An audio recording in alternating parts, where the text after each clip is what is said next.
Now, what about the black notes on the keyboard? Well, I've held off talking about them until now because you really need to understand the names of the white notes in order to understand the black notes. Let me show you what I mean.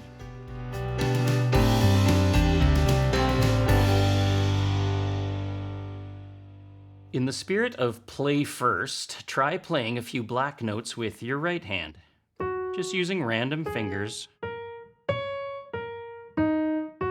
And then try some with your left hand. Let me point out a few things that you might have noticed. Number one, the black keys are thinner. There's less surface area on the black keys than the white keys, so we have to be a little more precise about how we play them so our fingers don't slip off. Number two, the black keys are shorter, and because they're shorter, we'll likely have to move our hands a bit closer to them than we're used to, since we're probably used to hanging out near the edge of the keyboard where the fat part of the white keys lies.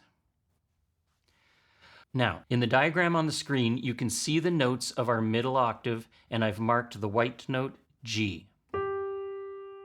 Now, there are two ways to change or alter the sound of this G. I can make it go a little higher by playing the black note to the right of the G, or I can make the sound of the G go a little lower by playing the black note to the left of the G. Let's go back to the regular G. If I want to make the sound higher, it's called going sharp.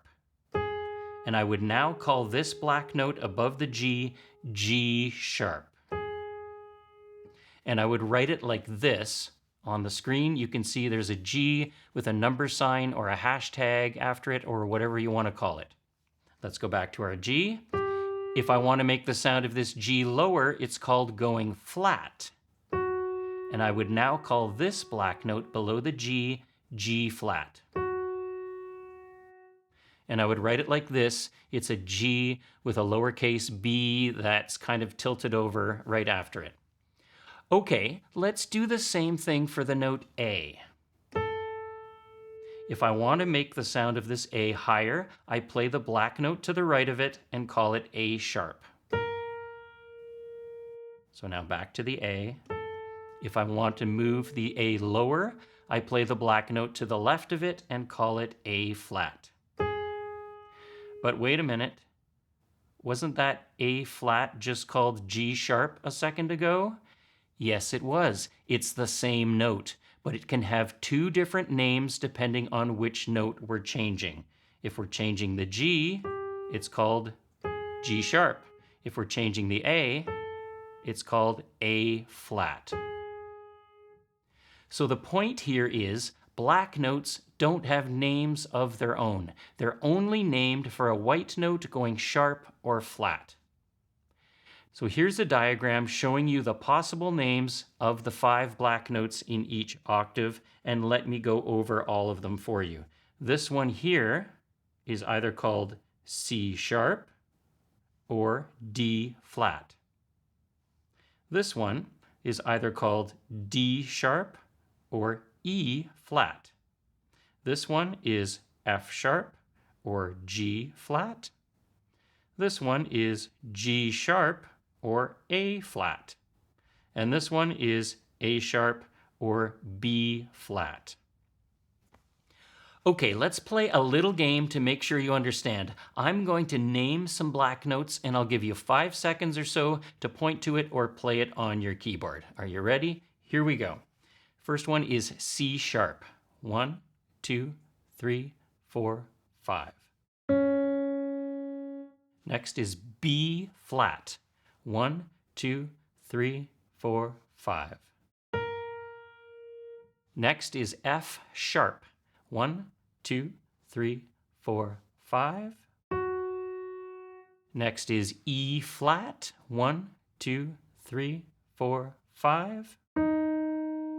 Next is D flat. 1, 2, 3, 4, 5. And the last one, G sharp. 1, 2, 3, 4, 5. All right, now someone always asks, what about E? Does it have a sharp? E doesn't have a black note above it, but in the rare instance, and I mean rare instance, that you're ever asked to play an E sharp, you can just play the white note F above it. Same goes for B sharp.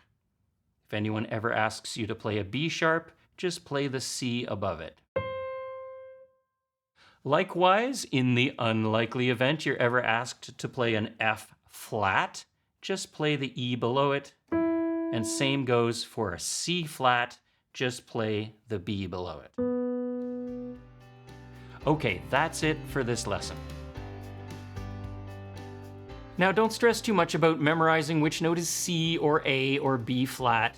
Honestly, the best way to learn the names of the notes is by just playing. A big part of the Play First piano philosophy is that you learn and remember by doing, not by memory tricks or flashcards. The more you play, the more you'll become familiar with the notes. I'll see you in the next video. Hi, this is Steve from Play First Piano. Thanks for watching this free preview from Level 1 of my online piano course. Whether you're a beginner or not, if you want to learn how to play your favorite songs in a way that's easier, faster, and more fun than traditional piano lessons, then head over to playfirstpiano.com. You won't be playing scales, you won't be doing finger exercises, you don't even need to learn how to read music to play like Bruno Mars, Alicia Keys, Taylor Swift, Sarah McLachlan, Elton John, and countless other famous recording artists. Just click on the link below this video to find out more. I hope to see you there.